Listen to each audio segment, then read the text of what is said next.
All right, guys. So this week we're going to talk about um, chapter 3 of Hume's Enquiry. Here, Hume suggests that on top of impressions and ideas, on top of the various powers that the mind has in tooling with or playing with impressions, or really rather within playing with ideas, namely the power to combine ideas, transpose them, um, augment them, and diminish them. The mind also has another power or ability, or whatever you want to call it, and that is the mind will take impressions and ideas and associate impressions and ideas along three basic lines or three basic criteria. Another way of putting it is that the mind likes to catalog or group together. That's when Hume uses the word associate. That's what he means here. It's something like group together or catalog together ideas and impressions according to certain criteria. And he isolates three criteria: resemblance, contiguity of time and place, and cause and effect. So what he's got in mind here, let's take resemblance. When you see something, say, you're looking at me as I'm giving this lecture, and then something takes your attention away from the screen, you look away, and then you come back, you look again at the screen, and you see me still talking. Your mind immediately takes the impression that you're receiving, namely what I'm wearing right now, my glasses. In other words, the impression of seeing me. And the mind goes, hey, you know what?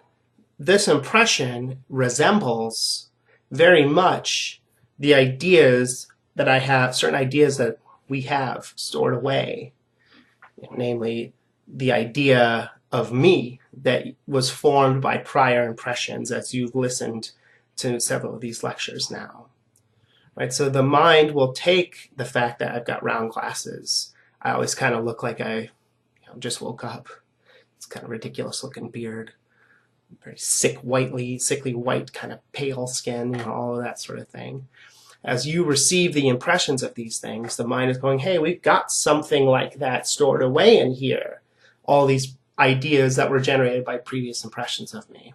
So the mind takes the current impression you're having and it associates it with all of these other impressions based off of the similarity. That is to say, how much past ideas resemble the current impression that you're having. And that's why when you look away from the screen and you turn back, you don't have to wonder whether I'm the same person who you were just seeing a moment ago, right? You don't have to make an inference at all. You don't have to very quickly go, okay, I happen to look away, I come back. Well, this guy more or less looks exactly like the guy I just saw before I turned my head and turned back. So it must be the same person, right? You don't make that inference. You just naturally assume unintentionally, without any act of the will or something like that. You just assume I'm the same person. Well, why is that? Well, Hume thinks he can give an account for that, among other reasons, that the mind is, as it were, working behind the scenes, associating your current impressions with past ideas, along one of the lines at least. In this case, the fact that your current impression resembles, looks like, sounds like, if you use the relevant sense modalities, smells like, tastes like, feels like past impressions, which are now ideas in the mind.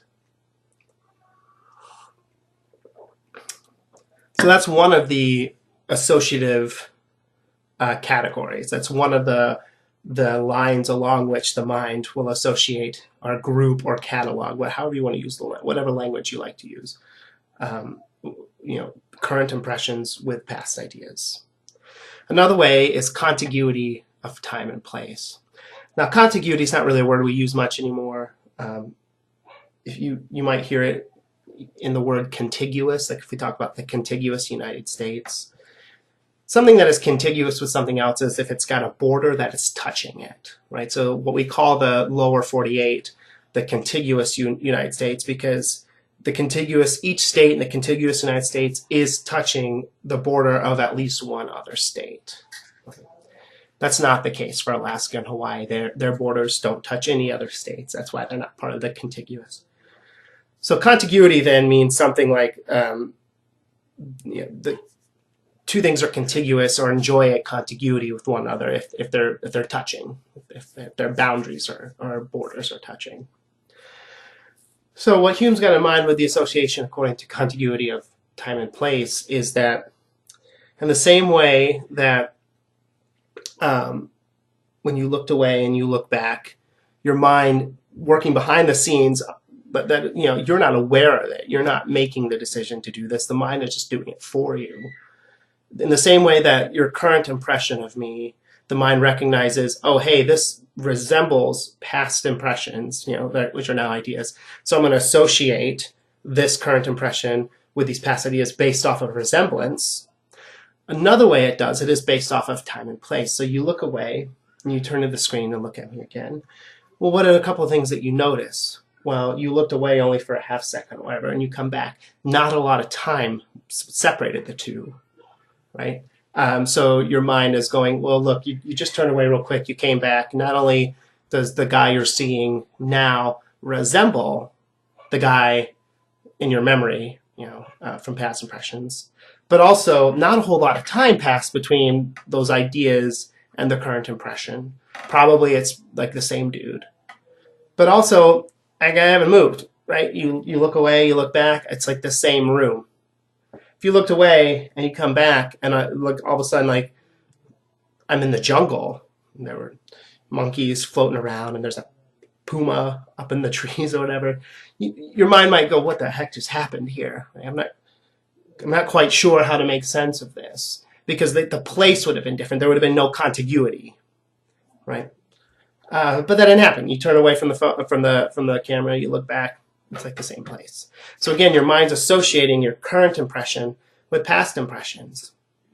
And the less the contiguity, either in time or place, the less your mind will, as it were, try to assert either a particular relation with a current impression.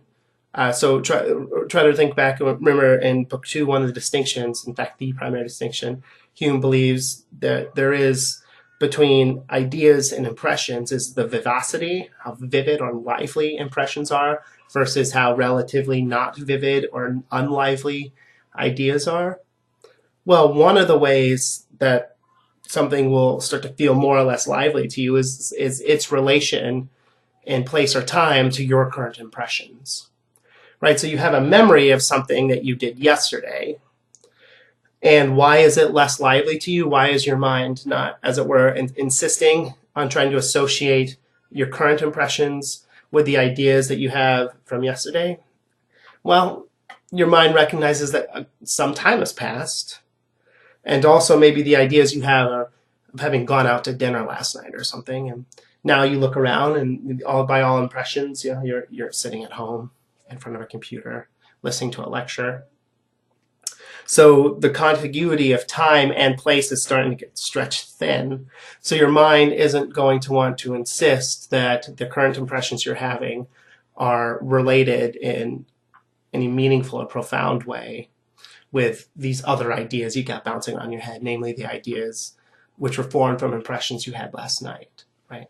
So one of the reasons memories, say, feel less lively to you is because your mind is telling you, this shouldn't feel, I'm not trying to excite you, get you to assent to belief that this thing you've got in your memory is happening to you right now. One of the reasons for that is because the mind is pointing out, look, the current impressions you're having don't seem to be contiguous in time or place with these memories that are bouncing around in your head from last night. So let's not think that somehow these current impressions are a continuation of or related to those past, those impressions from the past. In the same way, which is rather, it's quite different from the experience of you looking away from the camera, or from your screen rather, and coming back immediately. Your mind really wants to suggest to you, no, like that's the same person. This is part of the same stream of experiences, as it were, right? Why? Well, because very little time has elapsed and the place seems virtually identical, right? So the mind wants to then, as it were, really suggest to you strongly, you need to assent to the belief that you're looking away and coming back hasn't changed things very much. You are still more or less experiencing the same person in the same lecture, that sort of thing. Okay, the third one is the association of cause and effect. You will see once we get to chapter 4 of the Enquiry, cause and effect becomes a real big deal for Hume. It's probably one of the things he's most famous for. It's sort of called the Humean anti-realism or Humean skepticism regarding cause and effect. So we'll wait until next week when we get there before we explain that. But just, kind of keep in the back of your mind, the cause and effect becomes a really big deal for Hume and for his philosophy. So what does he have in mind here with the association of cause and effect? Well, Hume points out that oftentimes when we have an experience of something, A, B seems to follow, right, with something like regularity, not just regularity, but something like with a law-like regularity. That B follows in normal circumstances, B follows A so regularly that you come to expect that wherever there is A, there is B, right? So, law of gravity, you throw something up, it's going to fall down in normal circumstances, provided that you're on Earth and that sort of thing. And not only is it going to fall down, but it's going to fall at a particular rate that you don't just anticipate, but you can mathematically graph it, right? Newton's law of universal gravitation, right? The product of the mass of two bodies divided by the distance between them. Like that's the level of anticipation you can have. You know the precise rate of the force of the attraction between these two bodies. Well, why is that? Why is it that there are some things, you throw something up, you just anticipate that it's going to come down to such a degree that you basically plan your life around these sorts of things. It's why we have handrails on stairs, right? It's why we have airbags and seatbelts in cars, right? Because the mind is suggesting to us that, look, there are some times, a whole heck of a lot of times, where when certain events happen, other events immediately follow after them. And so you need to be aware of that. You need to be prepared to act. If you see A, be prepared for B, right? The reason the mind, so the mind is, as it were, it's associating, look, when you see the event of something being thrown up in the air, I'm accessing, as it were, my files, all the memories, the ideas, and so forth in the mind. And I'm seeing that whenever something goes up in the air, immediately afterwards, that thing comes falling down. So I'm associating this event with those past events along the lines of causal relations, something like that. And these things, there are gradations of them. There are all sorts of things where the mind, where one thing happens and another thing happens. And the mind doesn't force you to, as it were, to think, wow, A must have caused B. So all sorts of things are just coincidental. If I'm making my tea here, and as soon as I start seeping the tea in water, if my daughter starts laughing in the other room, I don't necessarily, I might not, on the one hand, even recognize that she started laughing. But I certainly wouldn't form the belief that, wow, there must be a causal relation between steeping tea and my daughter's laughter, even though her laughter followed immediately after steeping the tea, right? We just recognize that that's just a mere coincidence. Sometimes two utterly unrelated events happen one after the other. Why is it that I don't spend any time pondering over, well, how is it that I realize that her laughter wasn't at all caused by steeping the tea? And yet when I turn the key in my car, I do come to think that there's a causal relation between turning the key and starting the engine. right?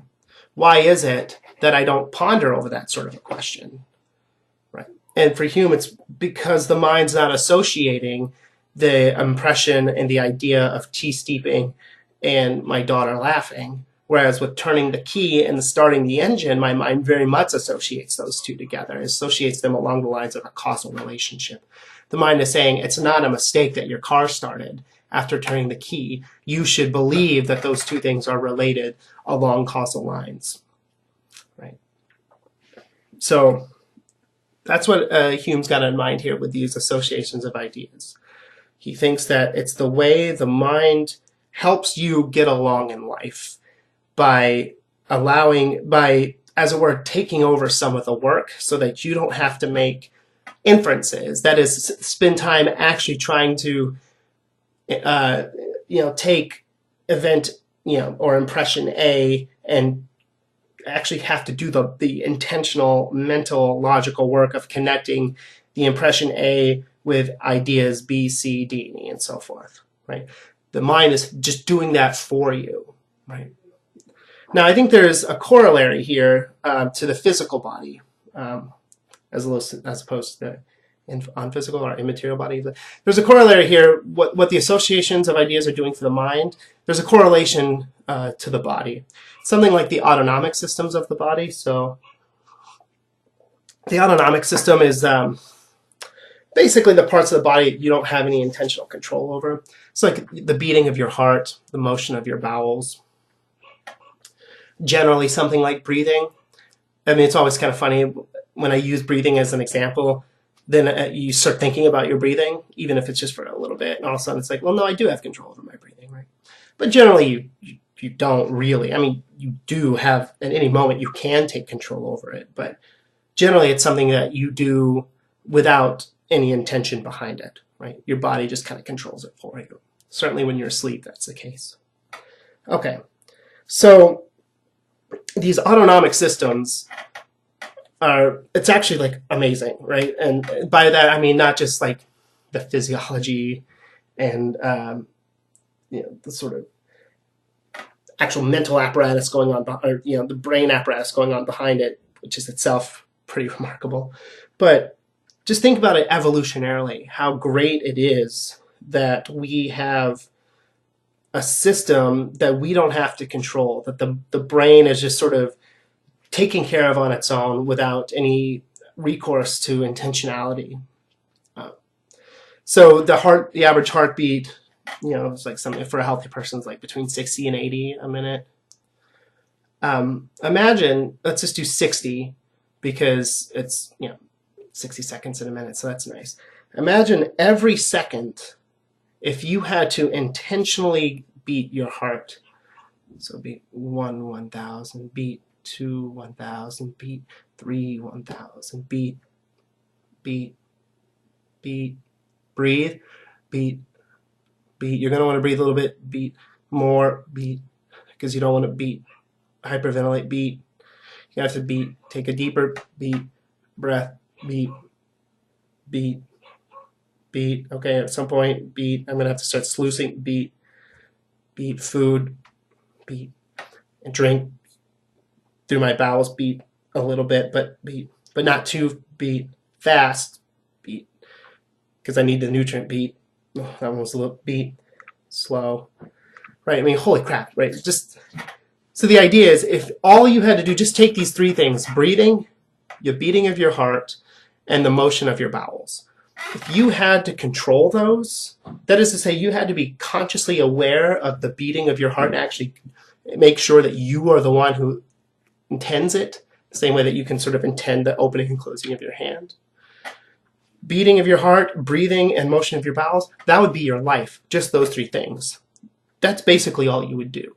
You would sit around every day trying not to suffocate, either by stopping your heart or insufficiently beating it, and maybe regulating it too slowly, or too quickly for that matter. Controlling that you make sure that you take deep enough breaths, making sure that the food in your gut is moving at a pretty good pace, not too slow so that you lose too much nutrient, not too fast so that maybe you get septic or something like that, right?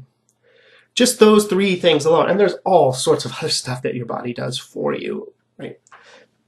If you just had to control those three, that would be your life. Your life would just be beating your heart, breathing, moving food throughout your body. Kids would die. Certainly babies would, but probably anyone under the age of, I don't know, 16, 17, you would die. No idea how we'd procreate, right?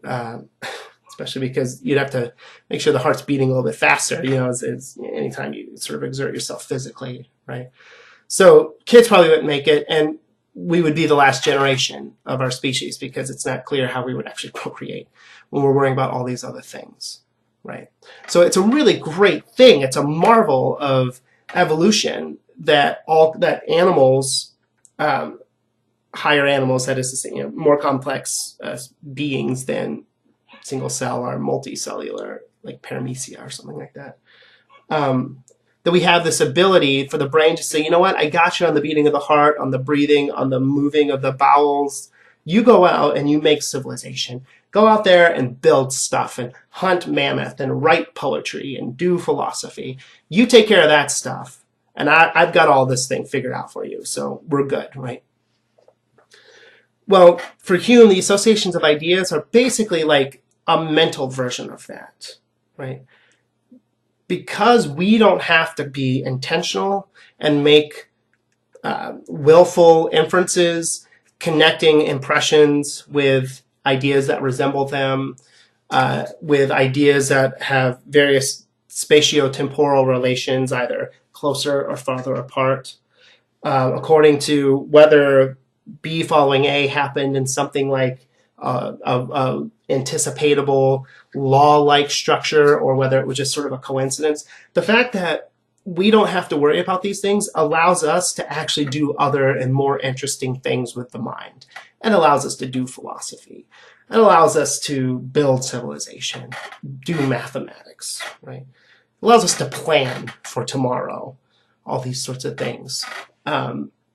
So Hume is going to say, especially in book 5, it's really a great and it's a marvelous thing that the mind actually does this for us, because it allows us not to worry about what are key inferences that we have to make in order to be able to navigate the world, right? Thank God the mind does that for us, because we can then take those associations or those inferences that the mind is making behind the scenes, and we're able to actually go out and do something other than just trying to associate ideas in this most basic way. Right? So it's something like a mental version of the body's autonomic system. Okay, well, that's it. So next week we're going to go on to book 4, chapter 4, where we're actually going to get Hume's argument for what's known as Humean skepticism, or I prefer the term Humean anti-realism. But it really doesn't matter. So look forward to reading your guys's your discussions, and I hope you enjoyed the documentary. So the reason I had you guys watch this documentary of Clive Waring is because you sort of see somebody who, say according to Hume, whose associative mechanisms of the mind are breaking down. You see how hard his life is, right? So he's had this form of encephalitis, I believe, that just basically wiped out any short-term memory. And so every 6 to 7 seconds or whatever, he kind of, according to sort of his own experience, sort of pops back into being or something, right? He just sort of becomes aware again of his own existence. And there's that scene where the documentarians go over his journal entries for 20 years, and the journal entry, it's just date and time, 11:51 a.m. I exist, I am a person, I'm here. And then 11:52 a.m. I exist, I am here, see me, hear me, I am a person, right? I mean, it's just like unbelievable, right? I mean, that's his entire life. Well, one of the reasons, obviously we know quite a bit more about psychology and the physiology and anatomy of the brain than they did in Hume's day. But certainly for someone like Hume, this is precisely why we should be so grateful for the association of ideas, his associative mechanism is breaking down, particularly with regard to time, say. Any current impressions that he has a very hard time associating them with past ideas, right? And so what does he end up doing? He basically ends up spending every 7 to 10 second window trying to piece together his basic existence, the fact that he exists, to say nothing of the fact that he's got a wife and kids, and that he lives in London, and that he was a scholar of Renaissance music and this sort of stuff. I mean, all that stuff falls to the wayside. His entire life is consumed with trying to put together the fact that he exists, right? And he's got about 7 to 10 seconds to do it before it starts all over. It must be a nightmare, right? I had you guys watch that documentary because I think it showcases just how hard our lives would be if we didn't have something like these Humean associations going on in the background. They really do quite a bit of work for us. So it's a very troubling documentary. They've done documentaries since this one. I think this one I showed you was something like maybe 15 years old. And they've kind of come back to him a couple times since then. And he does actually seem to be making some improvement in various ways. His memory is still not very good, but he has a little bit less existential terror, say. But that took 15 years. It would be 15 miserable years, 15, 20 miserable years, just to be able to not have to spend every conscious moment trying to prove to yourself that you exist. Right? So it's really quite a remarkable thing that our minds are able to do a lot of this work for us, so that we don't have to basically spend our entire lives trying to piece together very basic realities, like I'm the same person who existed 6 seconds ago, something like that. Alrighty, have a good week.